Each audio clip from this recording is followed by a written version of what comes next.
by thanking all of you for taking time out of your Saturday afternoons to be here. If there's one word that the European Commission fear when it comes to their trade agenda, it's information. Information is the key to winning the battle against Ttip and CETA and the ongoing trade agenda that is being pushed by the European Commission. When I was first elected as an MEP, a member of the European Parliament, I probably naively thought that our government was asleep at the wheel, that they were blind to the dangers of what was being agreed behind closed doors at a European Commission level and in secret negotiations between the European Commission and the American administration. In September 2014, we learned that we were wrong. The Irish government wasn't asleep at the wheel. The Irish government was in fact one of the main driving forces behind this trade agenda. The Irish government, through Minister Richard Bruton, was in fact pressing ahead and urging the European Commission to fast-track, by whatever means necessary, the Ttip trade deal.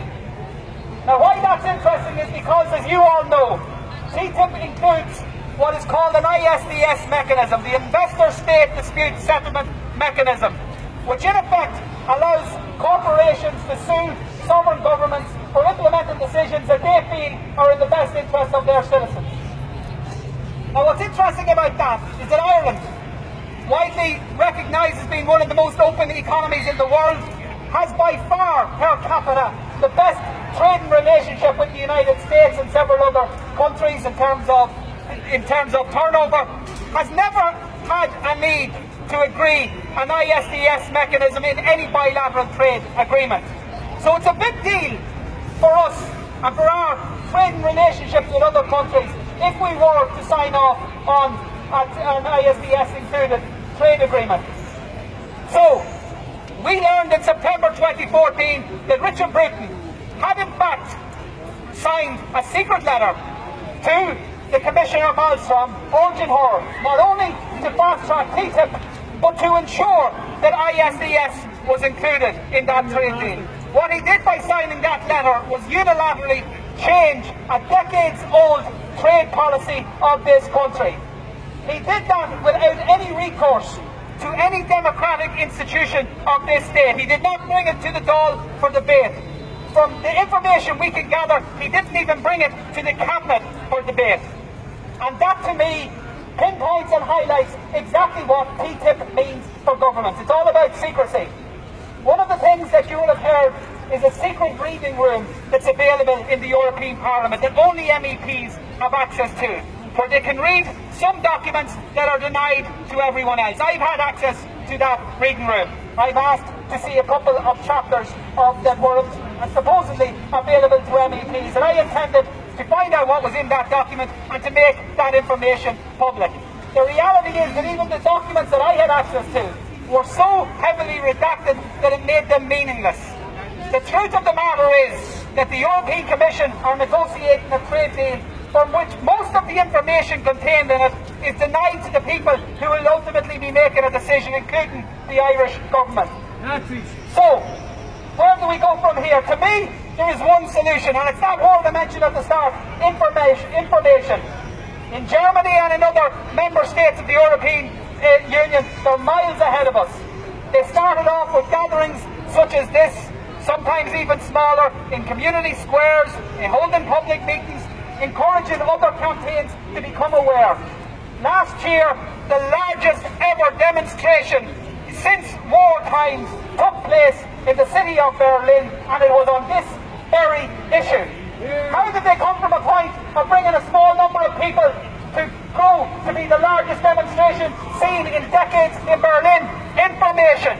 It's my absolute conviction that if people are aware of what Ttip could mean and can mean, that they will be opposed to it.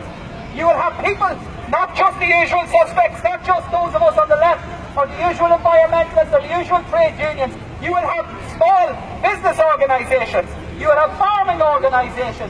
You will have anybody who has any interest in the type of food that they eat will absolutely come to the firm belief that Ttip and CETA and the European Commission's trade agenda is bad for them, for their families, for their communities, and it's certainly bad for small countries like Ireland. So, I will leave you with just this one word and one request. That's information. Use your social media networks to extend the information to your colleagues, to your work friends, to your neighbours. Attend events such as this. If you're a member of a trade union, put Ttip and CETA on the agenda of your next meeting. If you're a member of a residents' association, do likewise. As has already been asked by Greg, if you're talking to a local councillor from whatever political party, a local TD from whatever political party, make them take a position on Ttip and CETA, because Richard Burton's position is clear.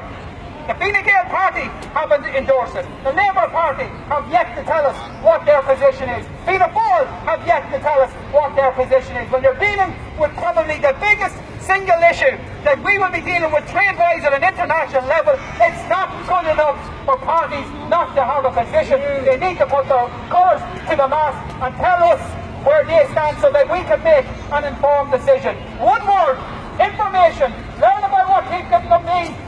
Tell your friends, tell your neighbours, tell your work colleagues, and I have absolutely no doubt that if information is spread, then Ttip and CETA will be defeated. Defeated.